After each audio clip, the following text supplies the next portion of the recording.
ओम नमो भगवते वासुदेवाय नमः। हिंदू धर्म में एकादशी व्रत का विशेष महत्व होता है। एकादशी का व्रत वह पूजन भगवान विष्णु को समर्पित होता है, लेकिन सभी एकादशियों में पुत्रदा एकादशी का व्रत विशेष फलदायी माना गया है। पूरे साल में 2 बार पुत्रदा एकादशी का व्रत रखने का विधान है।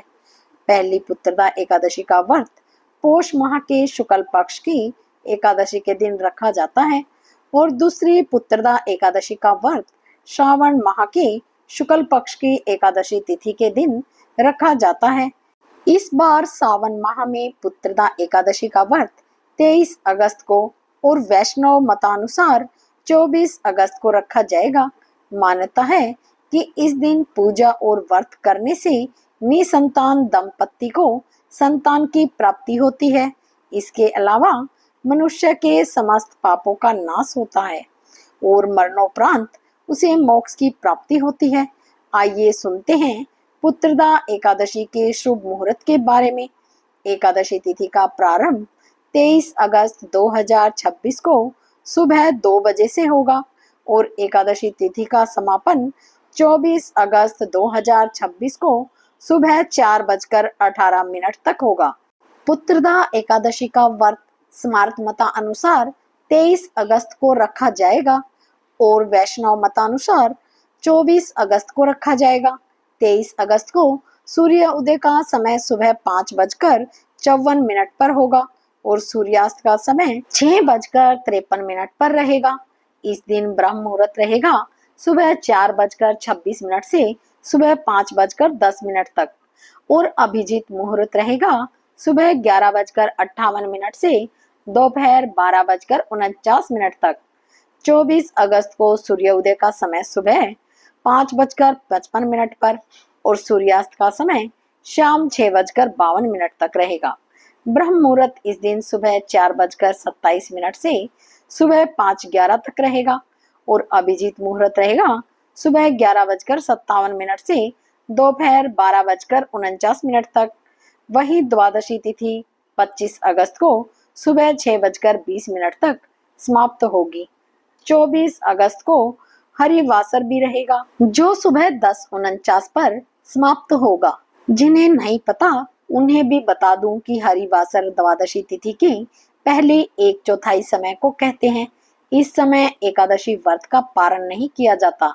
मान्यता है कि इस समय एकादशी व्रत का पारण करने से व्रत खंडित हो जाता है और व्रत का फल नष्ट हो जाता है। अब बात करें पारण के समय के बारे में, तो जो व्रती है 23 अगस्त को व्रत रखेंगे उनके लिए पारण का शुभ मुहूर्त 24 अगस्त दोपहर 1:41 से दोपहर 4:16 तक रहेगा। वहीं जो व्रती 24 अगस्त को एकादशी व्रत रखेंगे उनके लिए पारण का शुभ मुहूर्त 25 अगस्त को सुबह 5:55 से 6:20 तक रहेगा।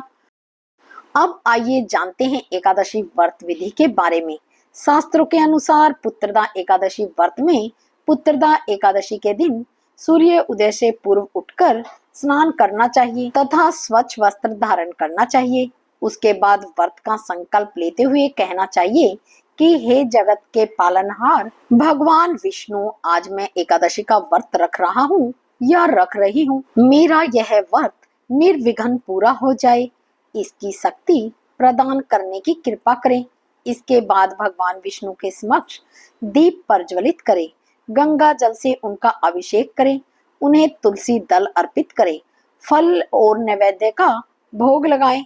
इसके बाद एकादशी व्रत कथा को पढ़े या सुने और अंत में आरती करें और पूजा में किसी भी प्रकार की अनजाने में हुई त्रुटि के लिए क्षमा मांगे और साथ ही अपनी मनोकामना कहें।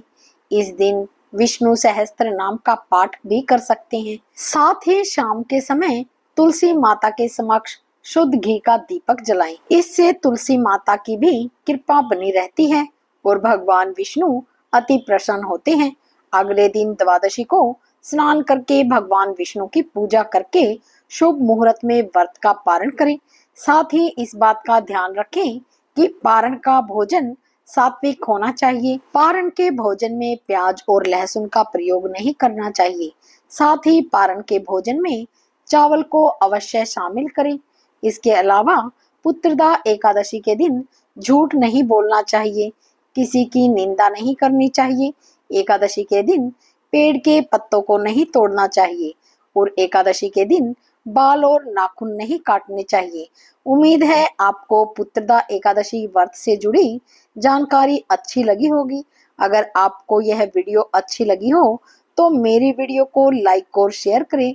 अगर आप मेरे चैनल पर पहली बार आए हैं तो मेरे चैनल प्रभु वंदना को सब्सक्राइब भी करें। जय श्री हरि विष्णु।